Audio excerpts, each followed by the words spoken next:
चाहे मनुष्य कितना ही अभागा क्यों ना हो, यदि वह प्रातः काल 3 बजे से लेकर 6 बजे के मध्य ब्रह्म मुहूर्त में उठकर अपने कर्म आरंभ कर दे, तो वह जो भी इच्छा करता है वह निश्चित ही पूर्ण होती है। एक समय की बात है, माता पार्वती ने भगवान शिव से निवेदन किया, हे स्वामी, मैंने देखा है कि चाहे मनुष्य कितना ही दुर्भाग्यशाली क्यों न हो, यदि वह ब्रह्म मुहूर्त में उठता है तो उसके जीवन में सुख, शांति और सफलता स्वतः आने लगती है। ऐसा क्यों होता है? कृपया मुझे इस रहस्य का बोध कराइए। भगवान शिव ने प्रसन्न होकर कहा, हे देवी, तुम्हारा यह प्रश्न अत्यंत कल्याणकारी है। मैं तुम्हें इस प्रश्न का उत्तर एक कथा के माध्यम से दूंगा। ध्यान पूर्वक सुनो। जो मनुष्य इस कथा को पूर्ण श्रद्धा से सुनता है वह कभी भी इस अमूल्य अवसर को अपने हाथ से नहीं जाने देता। ब्रह्म मुहूर्त का रहस्य जान लेने के पश्चात उसका संपूर्ण जीवन परिवर्तित हो जाता है। बहुत समय पूर्व की बात है, काशी नगरी में दीनू नामक एक बालक रहता था। वह हृदय से अत्यंत अच्छा था, किंतु उसमें एक बुरी आदत थी। वह प्रातः काल बहुत देर से उठता था। घर के लोग उसे प्रतिदिन जगाने का प्रयत्न करते, परंतु वह प्रातः 9 बजे से पहले कभी नहीं उठता था। जब वह बालक था तब उसके परिवार वालों ने सोचा कि समय के साथ उसकी ये आदत सुधर जाएगी, परंतु जैसे जैसे वह बड़ा होता गया ये आलस्य और भी दृढ़ होता चला गया। दुनिया इधर से उधर हो जाए, किंतु दीनू कभी जल्दी नहीं उठता था। उसके पिता उसकी इस आदत से अत्यंत दुखी रहते। धीरे धीरे उस पर नकारात्मक शक्तियों का प्रभाव बढ़ गया। वह सबको पलटकर उत्तर देने लगा, मन सदैव उदास रहता और उसके स्वास्थ्य पर भी विपरीत असर पड़ने लगा। जब उसे ज्ञात हुआ कि उसके सभी मित्र जीवन में सफलता प्राप्त कर चुके हैं, तब वह और अधिक विषादग्रस्त हो गया। ईश्वर को कोसते हुए वह बार बार कहता, मेरी किस्मत ही खराब है, मुझे कुछ भी नहीं मिलता। परंतु उसके पिता यह भली भांति जानते थे कि उसकी असफलता का वास्तविक कारण उसका आलस्य और देर तक सोना है। एक दिन उसके पिता को एक महान सन्यासी के विषय में जानकारी मिली। उन्होंने निश्चय किया कि वे अपने पुत्र की समस्या लेकर उस सन्यासी के पास जाएंगे। वे उस सन्यासी से मिले, सब बात बताई। सन्यासी ने कहा, कल अपने पुत्र को मेरे आश्रम में ले आइए, मैं उसे एक उपाय बताऊंगा। पिता घर लौटे।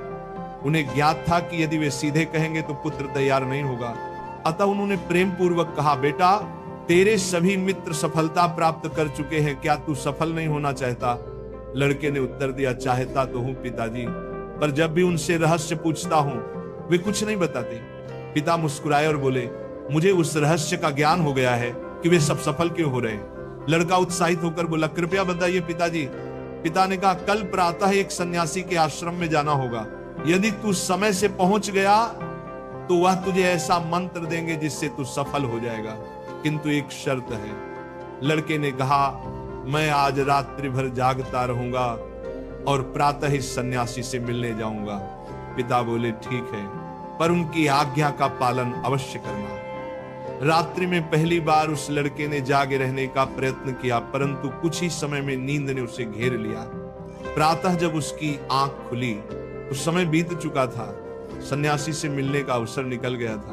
पिता ने कहा, बेटा, जिसने अपने जीवन का प्रारंभ ही आलस्य से किया वह सफलता कैसे पाएगा? जाओ फिर सो जाओ। यह सुनकर दीनू अत्यंत व्यथित हो गया। उसने मन ही मन संकल्प लिया कि वह अगले दिन अवश्य समय पर पहुंचेगा। उसने अपने पैर में हल्का सा घाव कर लिया ताकि दर्द के कारण उसे नींद ना आए। यह उसके जीवन का पहला अवसर था जब उसने प्रातः काल का उदय देखा। वह तत्काल तैयार होकर सन्यासी के आश्रम पहुंचा।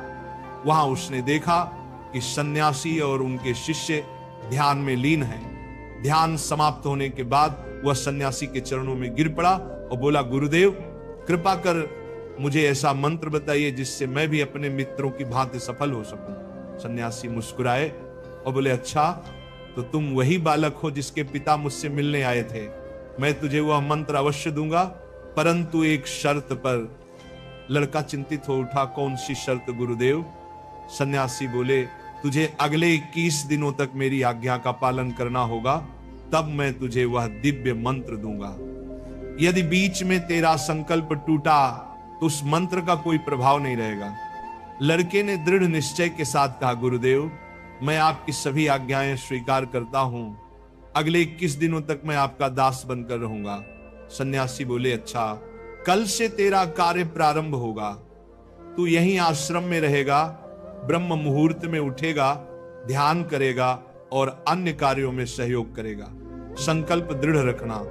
पहले कुछ दिन सब ठीक रहा, पर 8वें दिन उसका संकल्प टूट गया। वह फिर देर तक सोया रह गया।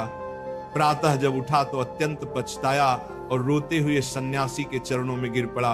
गुरुदेव मुझसे बड़ी भूल हो गई, अब मैं कभी सफल नहीं हो पाऊंगा। सन्यासी ने स्नेहपूर्वक कहा, नहीं पुत्र, फिर से आरंभ कर, असफलता ही सफलता की जननी है। अब दृढ़ संकल्प के साथ आगे बढ़। लड़के ने पूछा, गुरुदेव ब्रह्म मुहूर्त में उठना इतना आवश्यक क्यों है? यहां सब लोग इतनी जल्दी क्यों उठते हैं? तब सन्यासी ने उसे गूढ़ ज्ञान दिया। रात्रि को 4 प्रहरों में विभाजित किया गया है। पहला रुद्र काल संध्या 6 बजे से 9 बजे तक। दूसरा राक्षस काल रात्रि 9 बजे से 12 बजे तक।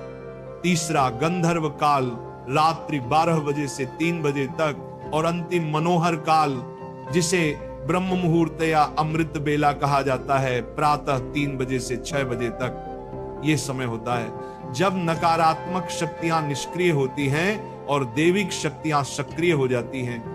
ब्रह्म मुहूर्त अर्थात देवताओं का काल। इस समय देवता पृथ्वी पर विचरण करते हैं और जो मनुष्य जागृत रहता है उस पर उनकी कृपा होती है। इस समय मनुष्य का मस्तिष्क शुद्ध और शांत होता है, विचार रहित होता है। यदि इस समय अध्ययन किया जाए तो ज्ञान दीर्घ काल तक स्मरण रहता है।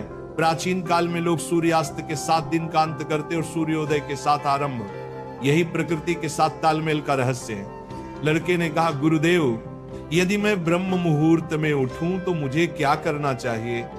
सन्यासी बोले, प्रातः उठते ही सबसे पहले धरती माता को प्रणाम करो, फिर अपनी दोनों हथेलियों को देखो और ईश्वर को धन्यवाद दो कि उन्होंने तुम्हें एक और शुभ प्रभात देखने का अवसर दिया। उसके पश्चात स्नान करो, जिससे शरीर ही नहीं मन भी शुद्ध होता है। फिर ध्यान आरंभ करो। ब्रह्म मुहूर्त में ध्यान का काल अत्यंत शुभ माना गया है। यदि तुम किसी मनोकामना की पूर्ति चाहते हो तो उसी समय ध्यान में बैठो। रीढ़ और गर्दन सीधी रखो, सुखासन में बैठकर आंखें बंद करो और ध्यान आज्ञा चक्र पर केंद्रित करो, जो दोनों भौहों के मध्य स्थित है। श्वास को लंबा और गहरा लो, कुछ क्षण रोक कर रखो, फिर धीरे धीरे मुख से बाहर छोड़ो। इस प्रक्रिया को 3 से 4 बार दोहराओ। इस दौरान अपनी मनोकामना को मन ही मन दोहराते हुए अपने इष्ट देवता और गुरु का चिंतन करो। जब यह अभ्यास प्रतिदिन किया जाता है तो इच्छा अवचेतन मन तक पहुंच जाती है और शीघ्र ही पूर्ण होती है। यही आज्ञा चक्र की शक्ति है। उस सन्यासी ने कहा कि ब्रह्म मुहूर्त में किया गया संकल्प कभी व्यर्थ नहीं जाता। इस समय ईश्वर की कृपा विशेष रूप से प्राप्त होती है। लड़के ने अगले 21 दिनों तक पूर्ण निष्ठा से इस नियम का पालन किया। अब वह अनुशासित, शांत और प्रसन्न चित्त बन गया था। 21वें दिन वह प्रसन्न भाव से सन्यासी के पास पहुंचा और कहा, गुरुदेव मैंने 21 दिनों का संकल्प पूर्ण कर लिया है, आप कृपया मुझे वह सफलता का मंत्र बताइए। सन्यासी मुस्कुराए और बोले, पुत्र पिछले 21 दिनों से जो अभ्यास तू कर रहा है वही तेरा सफलता का मंत्र है। जो व्यक्ति ब्रह्म मुहूर्त में उठकर ध्यान करता है वह जीवन में कभी असफल नहीं होता। तूने ब्रह्म मुहूर्त का रहस्य जान लिया है, इसे जीवन पर्यंत निभाना यही तेरा सिद्धि मार्ग है। लड़के ने कृतज्ञता से उनके चरणों में प्रणाम किया और प्रतिज्ञा ली कि वह सदा ब्रह्म मुहूर्त के नियमों का पालन करेगा। भगवान शिव ने कहा, हे पार्वती, अब तुम्हें ज्ञात हो गया होगा कि ब्रह्म मुहूर्त का क्या महत्व है। माता पार्वती बोली, हे स्वामी, अब मुझे ब्रह्म मुहूर्त का संपूर्ण ज्ञान प्राप्त हो गया है।